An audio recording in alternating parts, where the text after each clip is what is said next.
नमस्कार दोस्तों, global news trend पर आप लोगों का स्वागत है। दोस्तों, world's most powerful passport index 2023 release कर दिया गया है। अब हम लोग को यहाँ पर ये देखना है कि इस इंडेक्स में इंडिया की क्या रैंकिंग है या इस इंडेक्स को क्यों निकाला जाता है और किस बेसिस पर निकाला जाता है। उससे पहले दोस्तों कुछ न्यूज आर्टिकल देखते हैं। जैसे आप लोग यहाँ पर देख ही पाओगे, the world's most powerful passport for 2023 revealed. और इस इंडेक्स में जापान आज भी नंबर 1 के पायदान पर स्थित है। तो सब कुछ जानने को मिलेगा, भारत किस पायदान पर है, पहले से कितना सुधार हुआ है और साथ ही साथ भारत इसमें और कितना सुधार कर सकता है, क्या कारण है जिससे इंडिया इस इंडेक्स में इतने नीचे रह जाता है। तो चलिए शुरुआत करते हैं और सबसे पहले एग्जैक्टली अभी तक हुआ क्या है देखते हैं। देखिए, लंदन बेस्ड एक एडवाइजरी फर्म है जिसका नाम है हेनले एंड पार्टनर्स। इनके द्वारा Henley passport index quarter basis पर निकाला जाता है और ये जो डेट रिलीज करते हैं वो बेसिकली, जैसे आपको पता ही होगा, एक इंटरनेशनल ऑर्गेनाइजेशन है IATA यानी इंटरनेशनल एयर ट्रांसपोर्ट एसोसिएशन। इन्हीं के इन्फॉर्मेशन से निकालते हैं और उसी के अनुसार कंट्रीज को रैंकिंग देते हैं। दोस्तों, इसमें लमसम 199 डिफरेंस पासपोर्ट और 227 डिफरेंट ट्रेवल डेस्टिनेशन होते हैं। तो इसी बेसिस में ये इंडेक्स निकाला जाता है। जैसा आप लोग यहाँ पर देख पाओगे, the index include 199 passport and 227 travel destination, giving user the most extensive and reliable information about the global access and mobility. इस इंडेक्स का जो रैंकिंग सिस्टम है वो यह दिखाता है कि एक देश के नागरिक अपने देश के पासपोर्ट के साथ अदर कितनी कंट्रीज में बिना वीजा के ट्रेवल कर सकते हैं। फॉर एग्जाम्पल, जैसे मान लो कंट्री ये है तो उसके नागरिक अदर 50 कंट्रीज को फ्री वीजा अलाउ पा जाते हैं। वहीं दूसरी भी कंट्री है जहाँ के लोग अपने पासपोर्ट से 60 कंट्रीज में फ्री वीजा अलाउ कर दिए जाते हैं। तो यहाँ पर भी कंट्री ज्यादा ताकतवर होगी। इसी के बेसिस पर ये रैंकिंग निकाला जाता है।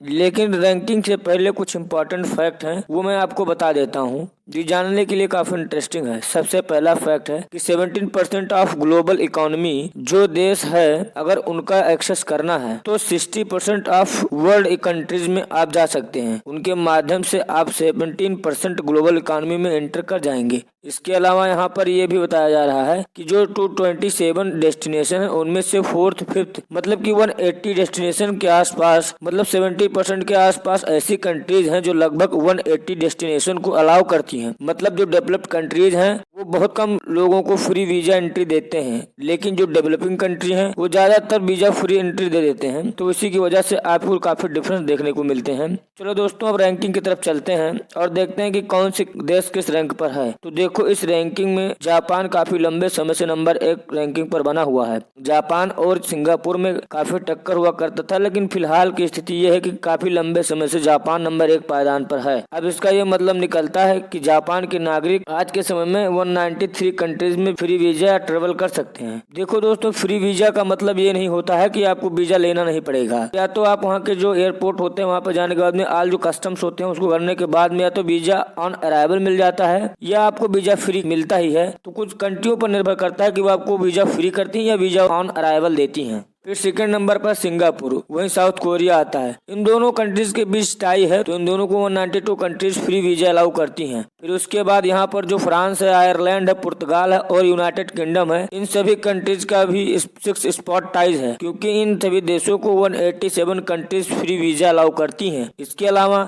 United State, Belgium, New Zealand, Norway, चेक रिपब्लिक और स्विट्जरलैंड इसका 7th पोजीशन है, क्योंकि इनको 170 कंट्रीज फ्री वीजा अलाउ करती हैं। इनफैक्ट आप ये पूरा रैंकिंग देख सकते हो, जापान नंबर 1 पर है, इनको 193 कंट्रीज अलाउड करती है फ्री वीजा। सिंगापुर और साउथ कोरिया 7th पोजीशन पर है। इसी तरह से जितनी कंट्रीज हैं यहाँ पर आप देख सकते हो। यहाँ हमारे लिए इम्पोर्टेंट हो जाता है कि इस इंडेक्स में इंडिया की क्या रैंकिंग है। तो देखो, भारत ने 2023 की शुरुआत में 85वां रैंक प्राप्त किया है, क्योंकि इंडिया को 59 कंट्रीज फ्री वीजा अलाउ करती है। और वहीं इससे पहले की स्थिति देखा जाए तो 2019 में इंडिया की रैंक 82 थी, उसके बाद 2020 में 84, 2022 में 85 और 2023 में 83। तो उसको देख कर ये लग रहा है कि हमारी स्थिति अभी सेम ही है, ज्यादा सुधार देखने को नहीं मिला है। अब आप लोग यहाँ पर ये जान लो कि इंडियन नागरिक होने के नाते आप लोग अदर कितनी कंट्रीज में वीजा फ्री एंट्री कर सकते हैं। तो यहाँ पर जैसे भूटान, कंबोडिया, इंडोनेशिया, मालदीव्स, नेपाल,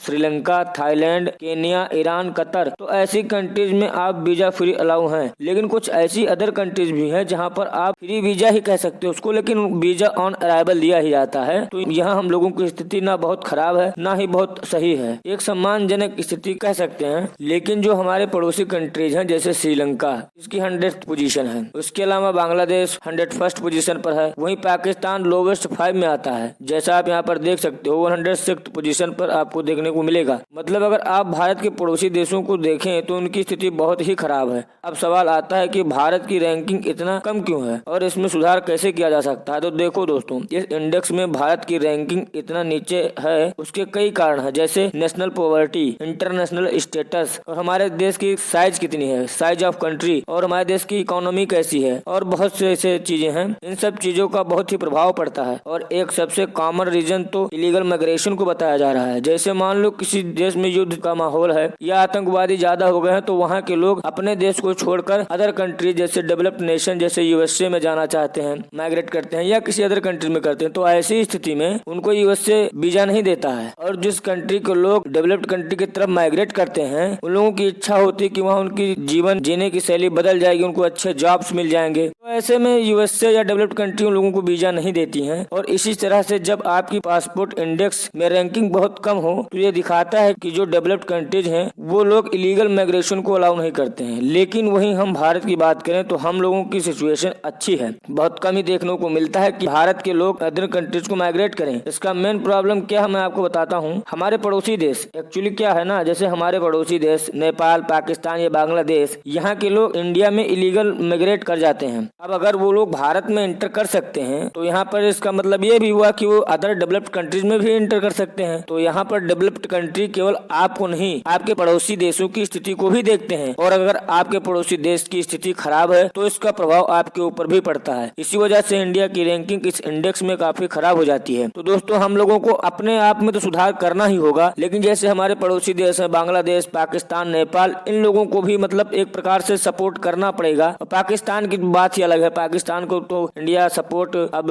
वो अलग मामला है, कर ही नहीं सकता है। लेकिन जैसे हमारे और पड़ोसी कंट्रीज हैं तो उनमें अगर सुधार आएगा तो इंडिया की स्थिति काफी सुधार देखने को मिलेगा। तो ओवरऑल कंक्लूजन यही निकलता है कि यहाँ पर जितने भी डेवलप्ड नेशन हैं उन्हीं के पासपोर्ट ज्यादा पावरफुल होते हैं और उन्हीं की इस इंडेक्स में रैंकिंग काफी अच्छी रहती है। जिस देश की स्टेबल पॉलिटिकल एनवायरनमेंट है या जिनकी इकोनॉमी स्ट्रांग है उनका रैंक काफी अच्छा रहता है। और जितने डेवलपिंग कंट्रीज हैं या इकोनॉमिकली वीक हैं उनका स्थान यहाँ पर काफी नीचे देखने को मिलता है। तो दोस्तों, 2023 के फर्स्ट क्वार्टर का इंडेक्स रिलीज हुआ तो हमने सोचा कि आप लोगों को इस बारे में इन्फॉर्म कर दें। अगर इससे रिलेटेड कोई अपडेट आती है तो हम लोग आप लोगों के सामने फिर से उपस्थित होंगे। तब तक के लिए धन्यवाद।